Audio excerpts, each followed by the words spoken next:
Bapak Ibu Saudara-saudari, kali ini saya akan menemui pemimpin dari Kabupaten Pegunungan Bintang, Provinsi Papua Pegunungan, Bapak Kostan Oktemka, yang saat ini sedang mengikuti kontestasi Pilkada tahun 2024. Sebentar lagi saya ingin meminta kesediaan beliau untuk berbagi tentang visi misi beliau memimpin Kabupaten Pegunungan Bintang.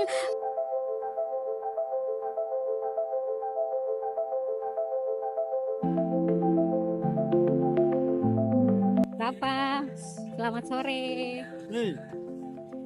Bapak mohon izin bisa minta kesediaannya untuk menyampaikan visi misi terkait dengan Bapak sebagai calon Bupati Pegunungan Bintang.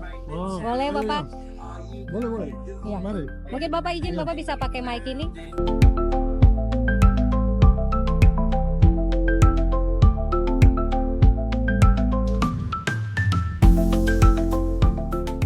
Selamat sore Bapak, terima kasih untuk kesediaannya. Selamat di sore. sore ini. Mungkin yang saya mau tanyakan buat Bapak tadi waktu saya santai sambil lihat Bapak juga ada di sini, saya mau tanya tentang waktu dalam debat kandidat di debat kandidat pertama dan juga debat kandidat yang kedua, Bapak fokus dan frontal sekali berbicara tentang perbaikan sistem pemerintahan yang ada di Pegunungan Bintang. Mungkin itu seperti bagaimana Bapak bisa jelaskan?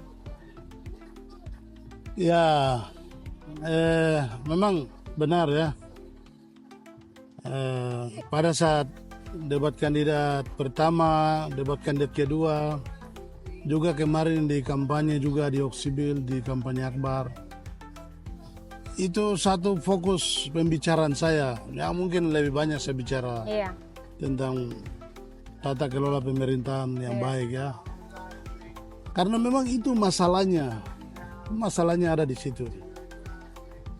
Dan ya memang sebagai mantan bupati ya saya pahamlah pekerjaan seorang bupati seperti apa. Dan saya pernah melakukan pekerjaan itu pada 5 tahun yang lalu. Jadi kalau saya bandingkan dengan keadaan sekarang, sangat memprihatinkan. Karena itu sebelum kerusakan yang terbangun ini jadi tambah parah, ya ini harus dihentikan. Dan memang kami ada 4 kandidat yang maju. 1 incumbent sekarang, yang 2 lain ya dari DPR. Ada pimpinan DPR juga, anggotanya juga ada maju. Tapi saya pikir penyelenggaraan pemerintahan yang buruk selama ini, ya mungkin DPR juga, mereka juga menyadari ada yang tidak beres yang harus diperbaiki. Seperti itu. Sehingga saya maju untuk paling tidak maju untuk menghentikan kerusakan ini jangan sampai jadi lebih besar.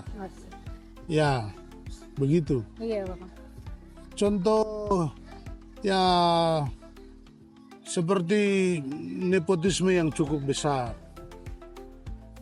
Ini sudah bukan jadi rahasia umum lagi, sudah menjadi bahan pembicaraan semua orang. Bagaimana keluarga dekat ya dari bupati mendapatkan jabatan yang bukan karena yang bersangkutan memenuhi syarat sebagaimana seharusnya seorang pejabat, hanya karena hubungan keluarga. Bagaimana kakak kandung sampai adik kandung bisa menduduki beberapa jabatan kepala dinas, menempatkan orang yang tepat di tempat yang tepat tanpa membeda-bedakan siapapun dia, itu kan yang sebenarnya diharapkan. Ini sesuatu yang tidak bagus, yang bagi kami ini berbahaya. Kalau kemudian misalnya ada seseorang lagi yang jadi bupati, lalu dia menerapkan contoh yang sama. Bupati kemarin dia pasang adik kakak kandung semua, saudara terdekat semua di beberapa SKPD. Bahkan SKPD diciptakan hanya untuk menempatkan saudaranya jadi pejabat di sana. Ya ini contoh yang tidak baik. Contoh yang tidak baik tidak boleh ditiru dan ini harus dihentikan. Karena itu ya tidak ada cara lain. Saya harus maju menghentikan ini, mengembalikan penyelenggaraan pemerintahan ini yang benar, yang seharusnya, yang diharapkan oleh semua orang sesuai dengan peraturan perundang-undangan yang berlaku. Satu masalah besar, nepotisme. Kalau orang sudah nepotisme, pemerintahan itu kalau sudah kena itu, nepotisme. Satu kelompok, satu keluarga menguasai semua penyelenggaraan pemerintahan. Mereka bisa kolusi.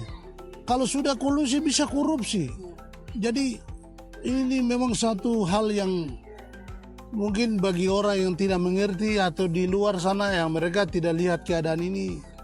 Ini hal biasa, tapi kita yang memahami ini satu penyakit yang harus segera dihentikan. Bahaya sekali itu. Hal itu yang miris membuat Bapak sekarang ingin maju kembali memimpin di Kabupaten Papua Pegunungan lewat Bapak punya visi dan iya.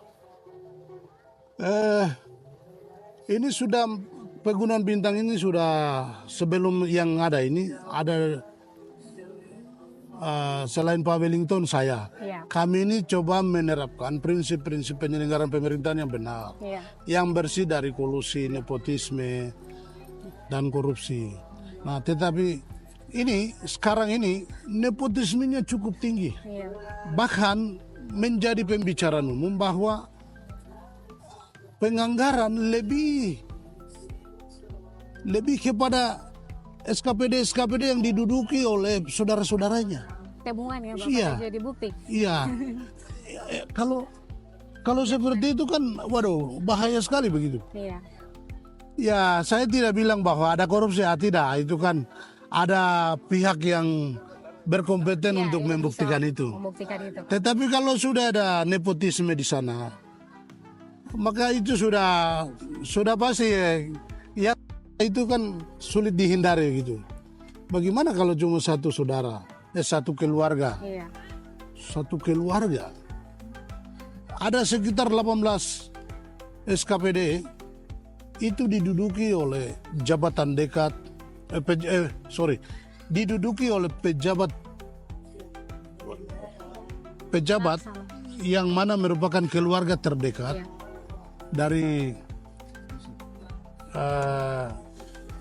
bupati dan juga sekda. Ya. Bapak kalau saya lihat di debat waktu itu tuh Bapak menyampaikan tentang Bapak punya visi dan misi. Visinya terwujudnya masyarakat Pegunungan Bintang yang mandiri dan juga sejahtera yang Bapak uraikan satu persatu di dalam misi dari Bapak untuk maju ke depan. Seperti apa itu Bapak? Ya,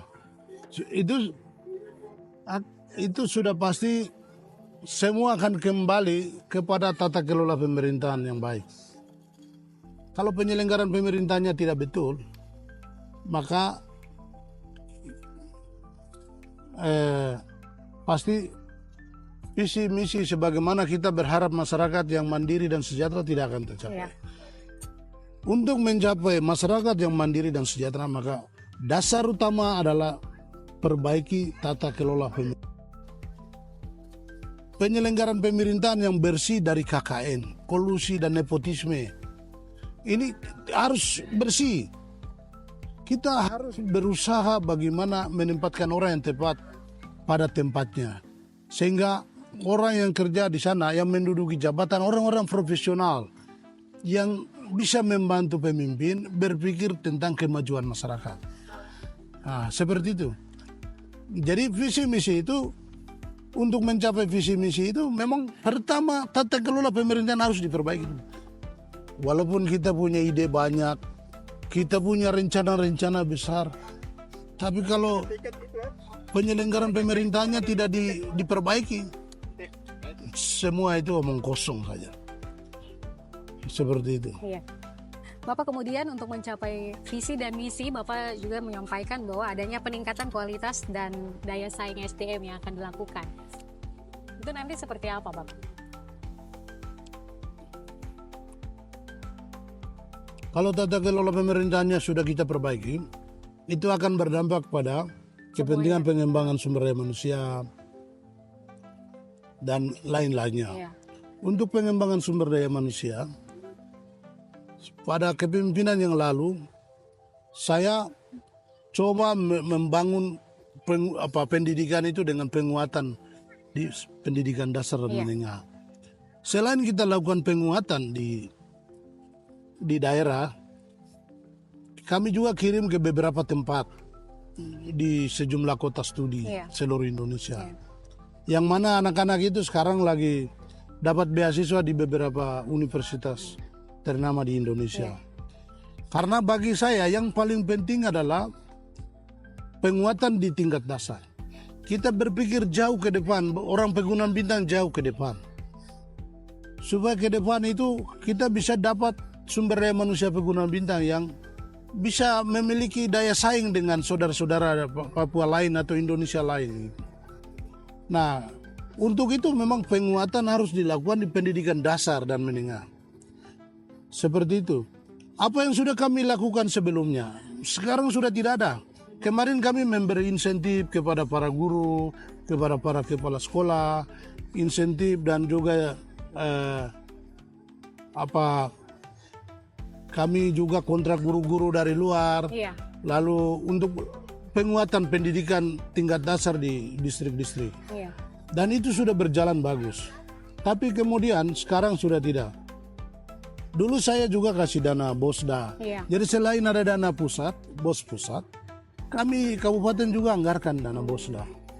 Itu sangat membantu sekolah-sekolah dalam rangka menunjang proses belajar mengajar di semua pendidikan dasar dan menengah itu. Nah, itu sedangkan untuk perguruan tinggi dulu kami juga berikan beasiswa tanpa pandang bulu ya. Dari mana, tidak lihat dari sisi lawan politik atau siapapun, kami memberi beasiswa kepada mahasiswa juga. Juga ada program kerjasama dengan beberapa lembaga di luar, dan semua itu sudah tidak jalan sekarang. Ini sangat memprihatinkan, dan itu kembali kepada satu, buruknya tata kelola pemerintahan sendiri. Orang-orang yang tidak berkompeten duduk di tempat-tempat strategis, tidak bisa berbuat apa-apa. Yang ada hanya berpikir konsumtif. Dia dapat apa dari posisi yang dia tempati. Waduh, sayang sekali. Pemerintahan dibuat jadi rusak. Jadi rusak. Dan harus dihentikan sebelum kerusakan ini menjadi lebih besar lagi. Dan berdampak luas. Dan berdampak lebih buruk jauh ke depannya. Seperti itu. Iya Bapak, itu kalau dari sisi pendidikan. Kalau dari sisi kesehatan seperti apa Bapak melihat? Waduh, kesehatan lebih buruk lagi. Kasihan. Puskesmas bagus yang saya bangun seluruh Pegunungan Bintang. Puskesmas itu dibiarkan terbengkalai. Sudah dibangun bagus ini. Tenaga medis juga dulu saya kontrak, sekarang sudah tidak ada tenaga medis lagi. Kasihan. Insentif bagi tenaga medis tidak diperhatikan baik. Kesejahteraannya tidak diperhatikan. Pengadaan obatnya tidak bagus. Tenaga medis juga bingung mau tangani pasien atau masyarakat yang sakit bagaimana. Kasihan. Tenaga medis ini kan kita tempatkan harus di backup dengan obat dan peralatan medis yang memadai, supaya mereka bisa kerja secara maksimal. Tenaga medis ini bukan seperti dukun baca-baca untuk menyembuhkan penyakit masyarakat. Bisa. Dia harus gunakan peralatan yang memadai dengan obat yang cukup. Tidak bisa salah kasih obat juga. Begitu. Kasihan juga. Selain itu juga rujukan Bapak. Ada rujukan yang pasien rujukan dari Oksibil atau Pegunungan Bintang yang ingin dirujuk ke Jayapura juga pasti ada kendala ya. Ya itu masalah Bu ya. Kebanyakan orang sakit ini dirujuk ke Jayapura. Iya. Karena kurangnya fasilitas yang memadai di sana. Masyarakat yang sakit coba bertahan sampai akhirnya parah, baru minta rujukan. Dirujuk kosong juga, tidak beri apa-apa. Kalau dulu zaman saya ada rumah singgah di sini, ada di Sentani, ada tenaga medis yang saya siapkan anggaran juga di penerbangan nama. Iya. Jadi ada kerjasama dengan pihak Hama sehingga pasien di distrik manapun bisa diangkut ke Jayapura untuk mendapatkan pelayanan medis. Kami siapkan anggarannya untuk pasien-pasien rujukan, tapi sekarang tidak ada. Semua masyarakat berusaha sendiri. Mereka harus berjuang dengan upaya sendiri, tapi kadang mereka coba menghadapi itu, pikir bisa sembuh, tahan sampai sudah parah. Iya. Nah, ketika di Jayapura kebanyakan tidak tertolong, meninggal ini. Penanganan yang terlambat ya. Ya, penanganan yang terlambat. Iya. Bawa ke rumah sakit pun, di rumah sakit juga ketersediaan alat dan obat juga terbatas. Iya. Pasien kebanyakan dirujuk, kasihan juga. Iya. Tidak di backup. Mestinya kalau seperti kami dulu, dari rumah sakit dirujuk dengan dana. Sampai di Jayapura ada rumah singgah. Ada petugas medis yang kami siapkan dengan kendaraan dinas yang kami siapkan untuk urus pasien itu, setelah itu dipulangkan. Iya. Nah, itu bagian dari pelayanan dasar pemerintah yang tidak diperhatikan. Iya. Seperti itu. Bahkan sekarang dokter-dokter spesialis tidak bisa lagi ada di Oksibil. Mereka mau kerja apa? Tidak di backup dengan alat dan peralatan medis. Iya. Tidak bisa, kasihan. Akhirnya rumah sakit di Pegunungan Bintang seperti tidak bisa maksimal untuk melayani pasien. Kasihan juga. Bapak, kalau kita lihat juga dari sisi infrastruktur, khususnya transportasi, ini juga salah satu kendala. Iya. Yang untuk Pegunungan Bintang sendiri. Itu seperti apa Bapak melihat itu? Infrastruktur yang memang Pegunungan Bintang ini ada di kawasan pegunungan yang sangat sulit ya. Masih terisolir dan banyak jalan belum terbangun. Ya. Akibat daripada itu kemahalan yang cukup tinggi. Kos pembangunannya cukup tinggi sekali. Sangat mahal dalam semua hal. Oleh karena itu APBD yang merupakan dana yang dikirim dari pemerintah pusat ya, APBD, kami coba maksimalkan untuk coba mengatasi semua masalah, tapi tidak gampang juga. Itu karena kos yang cukup tinggi, kemahalan. Betul. Nah, solusinya harus bangun jalan ke Bovendigul. Iya. Bangun jalan ke Bovendigul itu menjadi solusi dari tingkat kemahalan ini.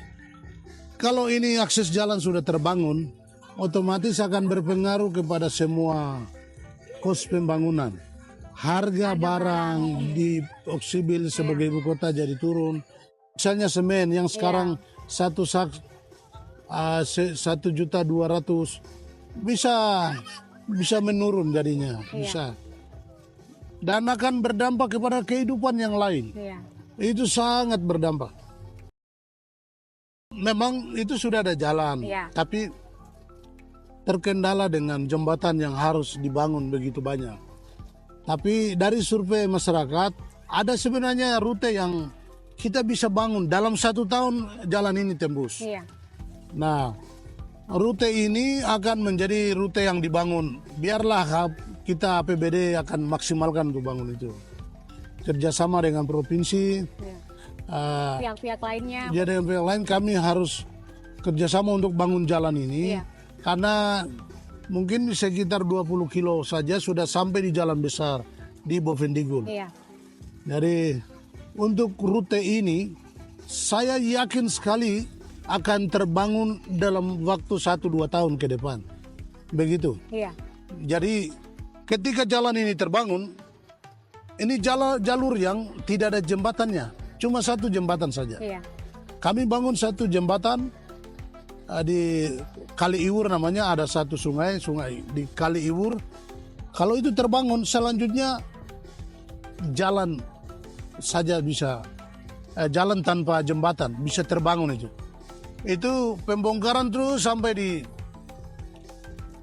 jalan besar di Bovendigul. Itu bisa terbangun cepat dalam waktu yang singkat, sehingga dalam 5 tahun kepemimpinan saya ke depan itu rute ini kami sudah bisa maksimalkan untuk kepentingan pembangunan. Iya. Dan juga membuka konektivitas ya Bapak, jadi lebih luas lagi dan lebih gampang. Ya, karena kalau itu sudah terbangun sangat berpengaruh untuk membangun jembatan untuk kepentingan lain semua itu. Betul. Jadi memang itu jadi satu program prioritas. Seperti itu. Nah, tadi Bapak menyebutkan hal-hal membuat Bapak miris dan rindu kembali lagi untuk memimpin di Kabupaten Pegunungan Bintang. Nah, kalau kita lihat dari sisi produk-produk unggulan di sana ada apa saja nih Bapak? Untuk Pegunungan Bintang ini kopi ya, kopi. Dan itu dulu saya pernah galakan namanya kopi Koteka. Dan sekarang masyarakat di beberapa distrik di pegunungan yang punya kopi ini tidak tercover, tidak diperhatikan baik oleh pemerintahan sekarang. Mereka rindu ada keberpihakan dari pemerintah untuk bagaimana kopi ini bisa dijadikan sebagai program unggulan. Karena dari situ kita akan dapat PAD. Kopi Pegunungan Bintang termasuk yang terbaik di Papua. Jadi ini masyarakat sudah tanam banyak. Hanya yang menggantikan saya tidak melanjutkan itu sebagai satu komoditi unggulan yang penting sekali mendapatkan perhatian dari pemerintah. Nah, saya yakin mungkin sekarang sudah jadi hutan semua karena tidak di backup baik oleh pemerintah. Kopi menjadi primadona. Kalau waktu Bapak memimpin kan Bapak sebut dengan Koteka ya. Kopi, ternak, dan kakao. Itu yang nanti Bapak akan galakan kembali. Ya, sebenarnya jadi dulu itu kopi Koteka itu sebenarnya itu berasal dari nama program unggulan kami ya, kopi, ternak, dan kakao. Betul. Karena daerah panas kan kita kembangkan kakao, daerah dingin kita kembangkan kopi. Dan antara kopi dan kakao ini butuh ternak untuk kepentingan pemupukan bagi tanaman kopi dan kakao itu sendiri. Jadi sebenarnya itu program bagus yang waktu itu kami maksimalkan dana desa untuk masyarakat secara fokus itu mereka bisa mengembangkan itu dengan maksimalkan dana desa itu. Nah, sudah bagus. Kalau pemerintahan yang gantikan saya sekarang ini dia bisa lanjutkan itu program sebagai sesuatu yang bagus, maka mungkin Pegunungan Bintang sekarang itu bisa hidup dari itu. Pendapatan untuk masyarakat. Untuk masyarakat. Jadi sebenarnya masyarakat itu diberdayakan ekonominya supaya hal yang lain, kebutuhan lain dia pecahkan sendiri. Kan tidak semua hal itu pemerintah bisa hadir untuk memecahkan masalahnya. Masalah pendidikan, kesehatan, dan juga masalah yang lain dia bisa tanggulangi ketika ekonominya diperkuat. Nah, masyarakat ini kan dia hanya lihat bagaimana gaya berpikir dari seorang pemimpin. Dia berpikir gayanya pemerintah ini. Kalau pemerintahnya hilang-hilang, dia masyarakatnya bingung mau buat apa, mau bikin apa, bingung juga. Seperti itu. Kalau dari pelestarian budaya Bapak seperti apa? Kalau dari pelestarian budaya kami punya tarian yang cukup banyak ya. Pegunungan Bintang itu ada berapa suku ya? Ada sekitar dua suku besar, terus ada sekitar 6 sampai 7 subsuku, dan semua itu punya budaya masing-masing, tarian tersendiri ada. Itu kalau tarian-tarian ini dikembangkan dari setiap suku, itu luar biasa, satu kekayaan untuk pelestarian budaya. Seperti itu. Mungkin ke depan juga banyak event-event yang bisa dilakukan ya Bapak, seperti festival yang juga mempromosikan budaya adat Pegunungan Bintang. Benar. Saya rencanakan tahun depan kita sudah mulai buat satu festival budaya Aplimapom. Festival Budaya Ablimapon ini menampilkan tarian dari setiap suku. Iya. Nah, untuk itu lembaga adat kami akan perkuat supaya dari Dewan Adat ini bisa turut membantu pemerintah menggali potensi budaya yang ada di semua suku di Pegunungan Bintang. Yang kemudian setiap tahun ada eventnya kita bisa tampilkan untuk menjadi kekayaan bagi daerah itu. Seperti itu. Iya, Bapak. Kemudian Bapak yang berikutnya terkait dengan isu keamanan di Pegunungan Bintang. Seperti apa nih Bapak melihat? Keamanan? Iya. Oh iya, nah itu lagi. Nah, keamanan ini memang kebutuhan semua orang ya. Betul. Keamanan. Sebenarnya kalau penyelenggaraan pemerintahan yang baik, itu seorang bupati, dia harus bersikap sebagai seorang bapak bagi semua masyarakat. Dia tidak bisa terus, ini masalah keamanan, tanggung jawab aparat, tanggung jawab polisi, tanggung jawab tentara, tidak bisa begitu juga. Selama ini setiap kejadian gangguan keamanan, bupatinya hilang. Bahkan yang lebih banyak adalah dia bilang ini akibat dari lawan politik. Yang selalu dia katakan ini karena lawan politik, ini permainan lawan politik, ini ada aktor intelektualnya. Jadi seakan-akan kami lain yang merupakan yang lawan politik pada masa itu, ketika maju kemarin, itu dianggap sebagai aktor dari semua gangguan keamanan. Akhirnya itu yang selalu dia bicarakan. Sebenarnya kan tidak seharusnya begitu. Kalau dia perbaiki penyelenggaraan pemerintahan ini baik, Kembali lagi. hubungan dengan gereja harus terbangun baik, dengan dewan adat harus terbangun dengan baik, dengan organisasi pemuda harus terbangun dengan baik, dengan organisasi yang lainnya. Jadi harus dia panggil semua duduk bicara bagaimana masalah ini dihadapi. Komunikasi nomor satu.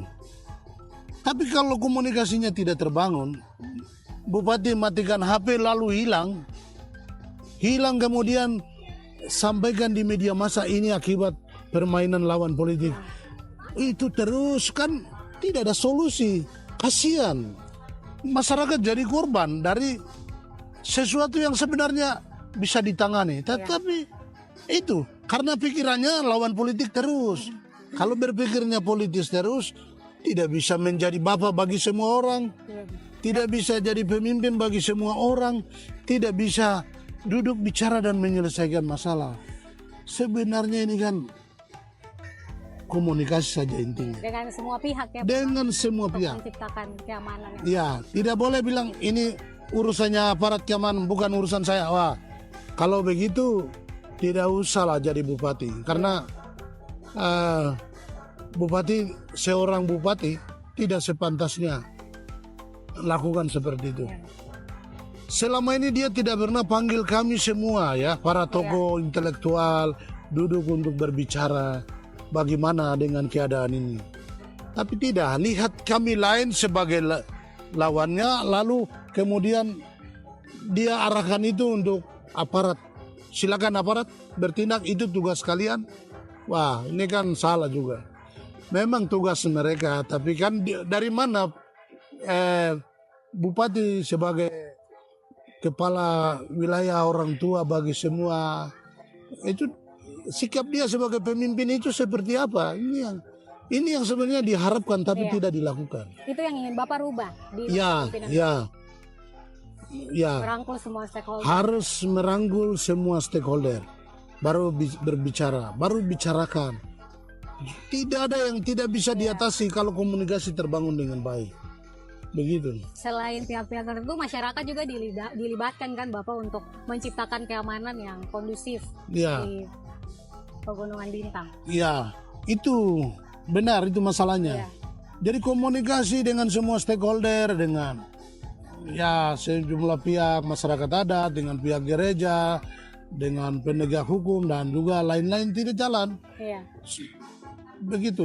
Kalau bicara tentang itu, saya jadi ingat Bapak punya program-program Gapura ya. Pada saat Bapak waktu memimpin ada program Gapura, yaitu Gapura Kampung, yaitu gerakan perubahan masyarakat kampung. Itu yang Bapak jalankan waktu itu, dan mungkin ingin dijalankan lagi ya ke depan. Ke depan kita lakukan lagi Gapura itu, gerakan perubahan rakyat kampung. Di Gapura itu kan ada 10 program wajib. Kalau Gapura kampung itu dilaksanakan di setiap kampung, maka penyelenggaraan pemerintahan yang baik pasti terjadi di sana. Nah, untuk ke depan ada 10 distrik akan menjadi sebagai distrik percontohan yang akan melaksanakan Gapura kampung itu. Karena dari 10 program wajib, kalau dilakukan dengan baik di 10 distrik itu dengan kampung-kampungnya akan terlihat baik, dan ini akan mempengaruhi distrik-distrik lain sekitar untuk kemudian ke depan bisa menjadi sama. Ini menjadi model bagi distrik yang lain seperti itu. Sehingga di Gapura kampung program Koteka pun akan jalan, sehingga itu akan menjadi model ya bagi distrik yang lain. Seperti itu. Kemudian Bapak yang terakhir ini Bapak, terkait dengan konsep pasangan paslon nomor 3 ini terkait dengan kerjasama dengan pemerintah kabupaten dan provinsi, di mana mendukung program dari pemerintah pusat. Pemerintah pusat yaitu Presiden Prabowo dan juga Gibran, terutama pada program makanan gratis. Itu sejalan juga dengan Bapak tadi penguatan SDM Kak, di sekolah-sekolah. Ya, ada program unggulan yang bagus itu dari Prabowo Gibran ya, makan gratis ya, itu sangat pas, cocok dengan apa yang saya pikir selama ini.